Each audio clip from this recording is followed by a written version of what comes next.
നമസ്കാരം. Indian അതിർത്തിയിലേക്ക് 4 Chinese ടാങ്കുകൾ ചീറിപ്പാഞ്ഞു വന്നു. അത് കണ്ട് ഇന്ത്യൻ പട്ടാളം ഞെട്ടിപ്പോവുകയാണ് ചെയ്തത്. പക്ഷേ അവർ പുറത്തുനിന്ന് പെട്ടെന്ന് തന്നെ അതിനോട് പ്രതികരിക്കുകയും അവർ ടാങ്കിന് നേരെ വെടിയുതിർക്കുകയും ചെയ്യും. നമുക്കറിയാം, ടാങ്കിന് നേരെ വെടിവെക്കുക എന്ന് പറയുന്നത് വ്യർത്ഥമായൊരു ജോലി തന്നെയാണ്. എങ്ങനെ ആ ടാങ്ക് തകർക്കും എന്നുള്ളതിന് മുകളിൽ നിന്ന് നിർദ്ദേശം കിട്ടിയാൽ മാത്രമേ അവർക്ക് പ്രവർത്തിക്കാൻ കഴിയൂ. അവർ അവരുടെ നേതാവിനെ ഉടനെ തന്നെ വിവരങ്ങൾ അറിയിച്ചു. അദ്ദേഹമാകട്ടെ അത് കരസേന മേധാവിയെ അറിയിക്കുകയും ചെയ്തു. കരസേന മേധാവി ഇന്ത്യൻ പ്രതിരോധ മന്ത്രിയോടും അതേപോലെ ഇന്ത്യൻ വിദേശകാര്യമന്ത്രിയോടും പ്രധാനമന്ത്രിയോടും നമ്മുടെ സുരക്ഷാ ഉപദേഷ്ടാവിനോടുമൊക്കെ ഈ വിഷയങ്ങൾ അന്വേഷിച്ചു. പക്ഷേ അവർ കൃത്യമായൊരു വിവരം കൊടുത്തില്ല. അത് നമുക്ക് ഞെട്ടലുണ്ടാക്കുന്നൊരു കാര്യമാണ്.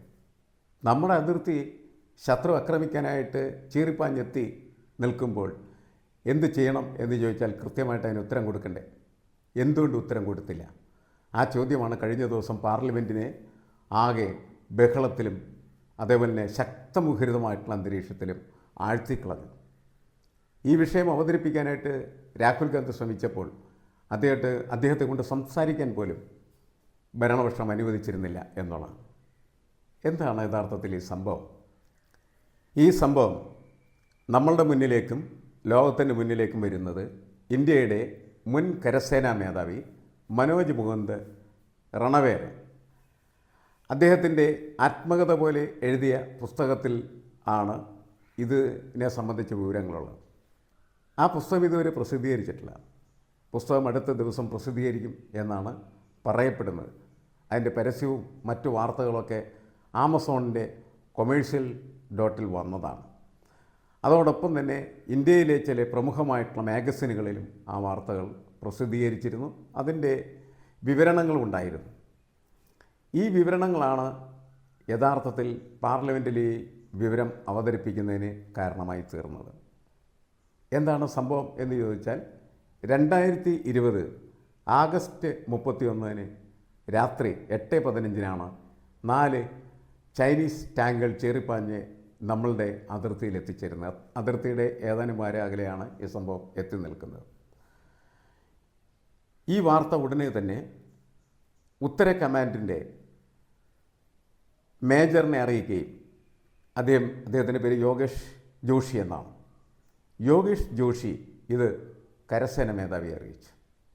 അദ്ദേഹം ഇന്ത്യയുടെ പ്രതിരോധ മന്ത്രി രാജ്നാഥ് സിംഗിനോട് ഈ വിഷയം അവതരിപ്പിക്കുന്നത് എന്ത് ചെയ്യണം എന്ന് ചോദിക്കുന്നു. രാജ്നാഥ് സിംഗ് കൃത്യമായിട്ട് ഉത്തരം നൽകാതിരിക്കുന്ന സമയത്ത് ദേശീയ സുരക്ഷാ ഉപദേഷ്ടാവ് അജിത് ഡോവലിനെ വിളിക്കുന്നു. അദ്ദേഹത്തോട് കാര്യം പറയുന്നു. പിന്നീട് വിദേശകാര്യമന്ത്രി ജയശങ്കറിനോട് ഈ കാര്യങ്ങൾ പറയുന്നു. സംയുക്ത സേന മേധാവിയോടും ഈ കാര്യങ്ങൾ പറയുന്നു. ഇവരാരും കൃത്യമായിട്ടുള്ള ഒരു ഉത്തരവും അതിന് നൽകാതിരിക്കുകയും ഇവരെല്ലാം നിശബ്ദമായിരിക്കുന്ന സമയത്ത് വീണ്ടും കരസേനാ മേധാവി പ്രതിരോധ മന്ത്രിയെ വിളിക്കുന്നു. അപ്പോൾ അദ്ദേഹം പറഞ്ഞു, ഞാൻ ഉടനെ തിരിച്ചു വിളിക്കാം, ഞാൻ പ്രധാനമന്ത്രിയോട് സംസാരിക്കട്ടെ എന്ന് പറയുന്നു. പ്രധാനമന്ത്രിയോട് സംസാരിക്കുന്നു. സംസാരിച്ചതിന് ശേഷം ഏതാനും നിമിഷങ്ങൾക്ക് ശേഷം രാജ്നാഥ് സിംഗ് തിരിച്ച് കരസേന മേധാവിയോട് പറയുന്നു, പ്രധാനമന്ത്രി പറഞ്ഞത് ഈ വിഷയം സൈന്യത്തിൻ്റെ ഉത്തരവാദിത്തമുള്ള വിഷയമാണ്, സൈന്യത്തിന് ഇഷ്ടമുള്ള ഉചിതമായ തീരുമാനമെടുക്കാം എന്നുള്ളതാണ്. അത് കരസേന മേധാവിയെ ഞെട്ടിപ്പിച്ച സംഭവമാണ്. കാരണം ഇന്ത്യയിൽ ഒരു കാര്യത്തിലും ഒരു പ്രശ്നത്തിലും സൈന്യവുമായി ബന്ധപ്പെട്ട ഒരു വിഷയത്തിലും തീരുമാനമെടുക്കുന്നത് സൈനിക മേധാവികളല്ല. അതുപോലെ പട്ടാള ഭരണകൂടമുള്ള സ്ഥലങ്ങളിൽ നടക്കുന്ന കാര്യമാണ്. ഇന്ത്യ ഒരു ജനാധിപത്യ രാഷ്ട്രമാണ്. ആ ജനാധിപത്യ രാഷ്ട്രത്തിൽ ഇത്തരം തീരുമാനങ്ങൾ എടുക്കുന്നത് ജനാധിപത്യ സർക്കാരാണ്. ആ സർക്കാരെ അതിന് ചുമതലപ്പെടുത്തിയിരിക്കുന്നതാണ് പ്രതിരോധ മന്ത്രി. പ്രതിരോധ മന്ത്രിയാണ് ഈ വിവരം തീർച്ചയായിട്ടും കരസേന മേധാവിക്കും അതേപോലെ തന്നെ സംയുക്ത സേനാ അദ്ദേഹത്തോടൊക്കെ പറയേണ്ടത്. അവർ പറഞ്ഞില്ല എന്നുള്ളതാണ്. ഏറ്റവും വലിയ ഉത്തരവാദിത്വം ഏറ്റെടുക്കേണ്ടതായിട്ടുള്ള നിമിഷത്തിൽ ആ ഉത്തരവാദിത്വം ഏറ്റെടുക്കാതെ രാജ്യത്തെ തന്നെ പ്രതിസന്ധിയിലാക്കുന്ന പ്രവൃത്തി ചെയ്തു എന്ന് പറഞ്ഞിട്ടാണ് പ്രതിരോധ മന്ത്രിക്കെതിരെ അതിശക്തമായിട്ട് രാഹുൽ ഗാന്ധി ഈ വിഷയം പാർലമെൻറ്റിൽ അവതരിപ്പിച്ചു. ഇത്തരത്തിലൊരു വിഷയം പാർലമെൻറ്റ് ചർച്ച ചെയ്യേണ്ടത് തീർച്ചയായിട്ടും ചർച്ച ചെയ്യണം. ചർച്ച ചെയ്യാൻ എന്തുകൊണ്ടാണ് അനുവദിക്കാത്തത്? എന്തിനാണ് ഒച്ചയുണ്ടാക്കി തോൽപ്പിക്കുന്നത്? ഒച്ച വെച്ച് തോൽപ്പിക്കേണ്ട ഒരു വിഷയമാണോ രാജ്യസുരക്ഷ എന്ന് പറയുന്നത്? ഇപ്പോൾ രാജ്യസുരക്ഷയിൽ എന്തുകൊണ്ടിങ്ങനെ വീഴ്ച വരുത്തി എന്നത് പാർലമെൻറ്റിനെ ബോധ്യപ്പെടുത്താനായിട്ടുള്ള ഉത്തരവാദിത്വം യഥാർത്ഥത്തിൽ ഭരണകൂടത്തിനുണ്ട്, പ്രധാനമന്ത്രിക്കുണ്ട്, അതേപോലെ തന്നെ അതുമായി ഉത്തരവാദിത്തപ്പെട്ടിരിക്കുന്ന എല്ലാ നേതാക്കൾക്കുമുണ്ട് എന്നുള്ളതാണ്.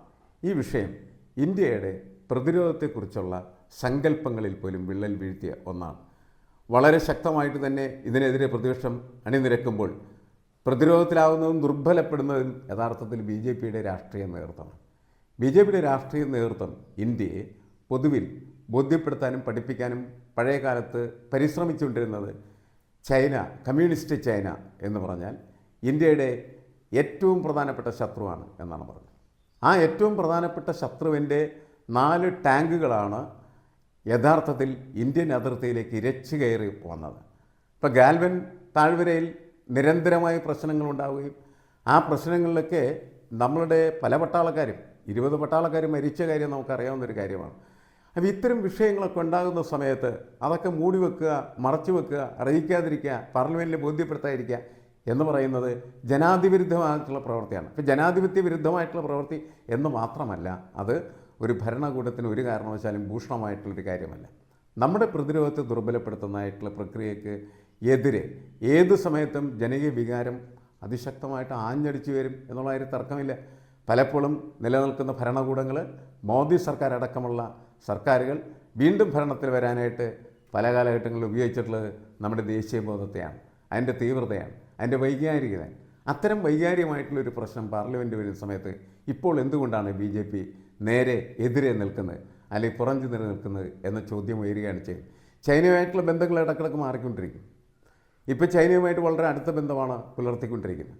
അടുത്ത ബന്ധം പുലർത്തിക്കൊണ്ടിരിക്കുന്ന സമയത്ത് തന്നെ ബംഗ്ലാദേശിൻ്റെ പരിസര പ്രദേശങ്ങളിൽ ചൈനയുടെ സാന്നിധ്യം വർദ്ധിക്കുന്നത് വീണ്ടും നമുക്ക് പ്രശ്നമുണ്ടാക്കിക്കൊണ്ടിരിക്കുന്ന ഒരു കാര്യമാണ്. അതുമാത്രമല്ല, ബലൂചിസ്ഥാൻ ലിബറേഷൻ ആർമി എന്ന് പറയുന്നത് പാകിസ്ഥാനിൽ വലിയ കലാപം സൃഷ്ടിക്കുകയും ഈ കഴിഞ്ഞ ദിവസം ഏറ്റവും വലിയ അക്രമം പാകിസ്ഥാൻ പട്ടാളത്തിനെതിരെ നടത്തുകയൊക്കെ ചെയ്ത സമയത്ത് അവിടുത്തെ ചൈനീസ് താല്പര്യങ്ങൾക്കും അമേരിക്കൻ താല്പര്യങ്ങൾക്കും എതിരായിട്ടുള്ളൊരു പോരാട്ടമായിട്ട് മാറിത്തീരുകയും അത് നമ്മളാണ് ഇനിഷ്യേറ്റ് ചെയ്തത് എന്ന് ആരോപണം ഉന്നയിക്കപ്പെടുകയും ചെയ്യുന്ന സാഹചര്യമാണ്. എന്നുവെച്ചാൽ തൊട്ട അയൽപക്കത്തുള്ള രാജ്യങ്ങളുമായിട്ട് ഇന്ത്യയുടെ ബന്ധങ്ങൾ, നയതന്ത്ര ബന്ധങ്ങൾ എന്ന് പറയുന്നത് പലതരത്തിലും പുനഃസൃഷ്ടിക്കേണ്ട ഒരു സാഹചര്യത്തിലാണ് ഇന്ത്യ നിൽക്കുന്നത്. അപ്പോഴാണ് ഇതേപോലെ ഒരു വിഷയം വരുന്ന സമയത്ത് ആ വിഷയത്തിൽ സുതാര്യമായിട്ടുള്ള ഒരു ചർച്ച നടത്താനായിട്ട് ഭരണകൂടത്തിന് കഴിയാതെ പോകുന്നത്. ഇതുപോലെ തന്നെയായിരുന്നു കുറച്ച് നാളുകൾക്ക് മുമ്പ് താലിബാൻ, ഇന്ത്യ ഏറ്റവും ശക്തമായിട്ട് എതിർക്കുന്ന, ഏറ്റവും സ്ത്രീവിരുദ്ധമായിട്ടുള്ള, ഏറ്റവും പ്രാകൃതമായിട്ടുള്ള ഭരണം നടത്തുന്ന ആ രാഷ്ട്രത്തെ ഇന്ത്യ ഇതുവരെയായിട്ട് അംഗീകരിച്ചിട്ടില്ല. പക്ഷേ അവിടുത്തെ പ്രതിരോധ മന്ത്രിയെ ഇന്ത്യയിലേക്ക് ക്ഷണിച്ചു വരുത്തി പലതരം ഗിമ്മിക്കുകളൊക്കെ നടത്തിയിരുന്നു. പാകിസ്ഥാനെതിരായിട്ടുള്ള പോരാട്ടത്തിൻ്റെ ഭാഗമായിട്ടെടുത്ത ഒരു നയതന്ത്ര സമീപനം എന്ന നിലക്കാണ് അതൊന്ന് വ്യാഖ്യാനിക്കപ്പെട്ടത്.